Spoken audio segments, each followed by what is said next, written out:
The Roses is a dark comedy about Theo and Ivy Rose, played by Benedict Cumberbatch and Olivia Coleman. They're a couple falling into a rough patch in their marriage after their roles are reversed, with Theo becoming the stay-at-home dad and Ivy supporting the family when her career takes off. Her restaurant business soars, bolstering her status and bringing in the financial support her family needs, but this results in both Theo and Ivy becoming jealous of what the other has gained from their new roles. So this movie is based on the novel War of the Roses, which was previously adapted into a film, but this iteration takes the same premise and puts a slightly different spin on it. Still at its core though is a story about contempt. It's about how jealousy, selfishness, and worst of all, poor communication and petty insults can tank a relationship. The movie shines light on how slippery of a slope resentment often is in a relationship, painting a humorous picture of how much easier it is to sink into a place of toxicity than it is to climb out once you're deep enough. There's a lot of irony in the fact that Ivy and Theo's marriage, though certainly still not perfect, was much more functional back when Theo was supporting the family and Ivy was the one at home with the kids. But once they swap roles, they are both too stubborn to see the irony in the fact that they are each villainizing the other for the roles that they each once had.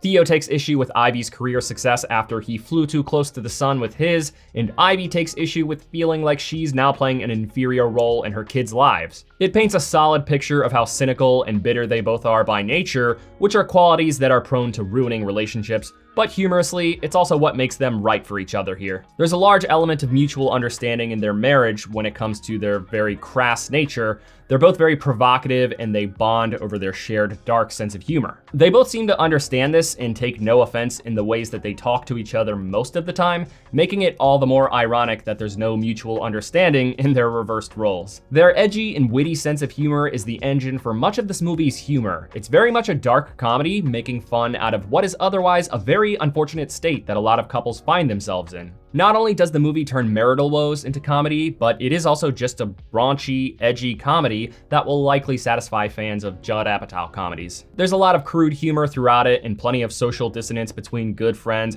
who still love each other and spend time together despite seemingly hating each other sometimes. A lot of the jokes are just fine, nothing bad, but also nothing hilarious. Most of the time, you're probably just gonna let a little bit of air out of your nose, but there are a few laugh out loud moments. It's also got a great cast of comedy actors that make all these characters very likable. Benny and Olivia surprisingly made for a solid screen combo. Though I was initially skeptical, they both proved that they definitely have business in the black comedy space, and they can convincingly play very provocative characters. The supporting characters all play your average quirky comedy character archetypes. Andy Samberg and Kate McKinnon were the standouts, being the closest friends of the Roses, and they both deliver by simply leaning into their comedic strengths that they've both made names for themselves with. So much of Theo and Ivy's dynamic, while certainly still having traces of dysfunction, is surprisingly not that bad. Like, they definitely have their issues, but for much of the movie, it's just really not as bad as the movie seems to be framing it to be. Apparently, the primary engine for their problems is just the very crass exchanges that they have,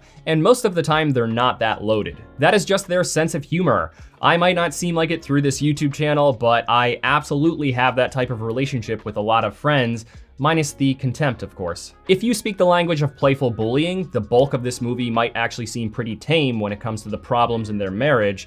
Dare I say that it might even seem like a feel-good comedy. In marketing material, it seemed like the movie would be mostly carried by a war between the two of them, so I guess it's accurate that they just called it The Roses rather than War of the Roses, because the bulk of this movie is just witty, provocative humor and an actually thoughtful story about how poisonous resentment can be, as opposed to being carried by humorous ways that nuclear levels of contempt can destroy a marriage. Things don't really become blatantly awful until the third act, making it a pretty jarring shift in the end. There just wasn't much of a slow or seamless build-up leading up to that chaos. So for pretty much the whole first half of the movie, though still very silly and witty, it's a bit of a chin scratcher that just kind of leaves you thinking, okay, so when is the marriage actually gonna become brutal? But still, the movie is mostly a fun time. There's a solid plot hook right at the beginning, making it slightly non-linear and giving it a solid point of anticipation through the more tame half of the film. All things considered, it's a decent movie. It's definitely not the heaviest hitting comedy, but it's got a handful of good laughs and a mostly entertaining story that will likely please fans of dark humor. It's a fine theater experience. I'd recommend it with a packed theater, but perhaps not a matinee screening. Thanks for watching this review. If it brought you any value at all, please give it a like. It really does help this channel grow. I'll see you next week with my review of The Long Walk.